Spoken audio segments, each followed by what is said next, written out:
I didn't grow up in a household that talked about money. We never had those conversations. It was almost taboo. No budgeting, no saving, no investing. Money was something you earned and then spent. And for a long time, I thought that the financial stress that I felt as an adult meant I was bad with money. But the truth is, I was never taught how it worked. And once I realized that, everything changed. So let me tell you a bit about myself. My parents immigrated from South Sudan to Australia.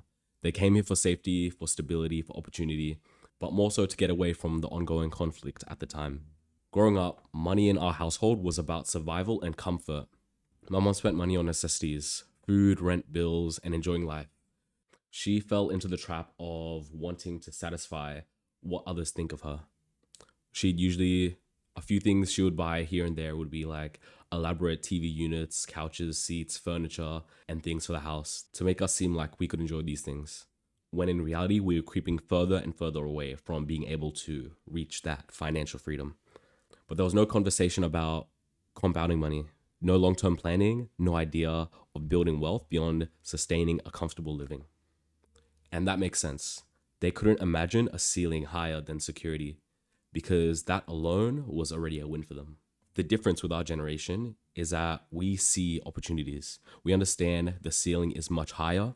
We see people building businesses, investing early, creating freedom through discipline and leverage.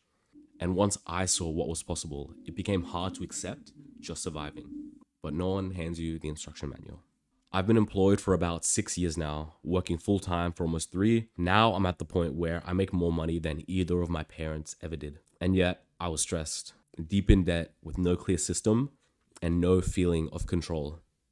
That's when it hit me. Income doesn't fix financial stress, structure does.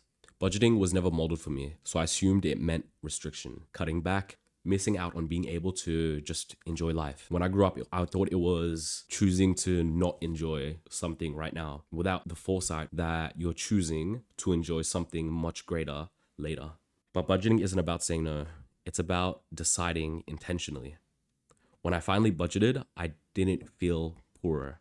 I felt calmer because money stopped being a mystery. For me, budgeting is identifying where all my money is going. That feeling of control allows you freedom. That feeling of choice gives you the ability to put yourself in the best position you can. I tried budgeting so many times. Like literally since my first job, I started with some random budgeting app I downloaded, but I found that a lot of them just didn't work for me. It never felt right for me to really go in on it. What I ended up doing is building a Excel spreadsheet that identifies what my income is, what all my expenses are, the necessities that I have to pay, and then what I can afford to spend my money on. I was very bad at managing where my money is going and understanding what I could actually afford. But now I've taken a step back from all of that. And truthfully, I am missing out. I am missing out on a lot of things that I could be doing, going out and having fun. But at the same time, I have a strong understanding that the fun will always be there. The experiences will always be available because you can always put yourself in a position to find them. In my household, money flowed in and then out. Saving only happens if something was left over. So that's what I did too. And for a while, I felt quite comfortable in that. I thought, if I get paid a few thousand a month and everything I need is taken care of, then why can't I splurge on whatever I want? Until I realized that saving has to come first. Every small amount. Saving before spending taught me discipline, not deprivation.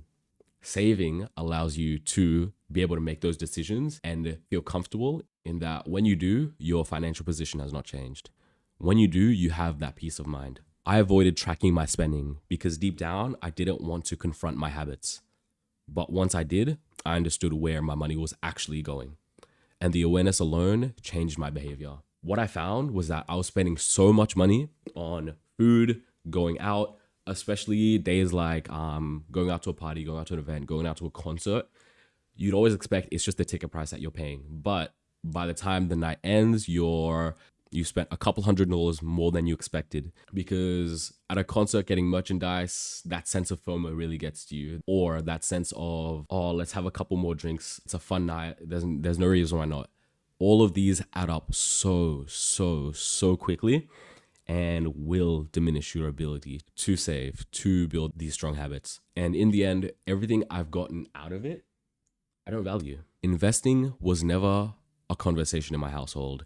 It was so far from anything that my parents would even consider because it meant giving your money to someone else and potentially losing it. Now, obviously, we know that the stock market fluctuates. It happens every day. It's volatile and a risk for people who don't understand how it works. One of my favorite books that I've read is The Psychology of Money, which illustrates that different times and different generations grow up with different understandings of how money works. Although, if we take a step back and look at the broader picture, over a long enough period, the economical state of the world will increase and it is almost impossible to lose. It's always worth putting your money on the treadmill so it can work for you. It felt distant, unreachable, but I learned that investing early matters more than investing big. Time is the advantage our generation has, and wasting time is the most expensive mistake you can make. For a long time, I tied money to self-worth. If I was struggling financially, I felt behind in life. But money is a tool, not a scorer, not a reflection of your value. Once I understood that, I made better decisions, not emotional ones. Right now, I'm finally on track to freeing myself from financial stress. I'm paying down debt, I have a system, I have clarity.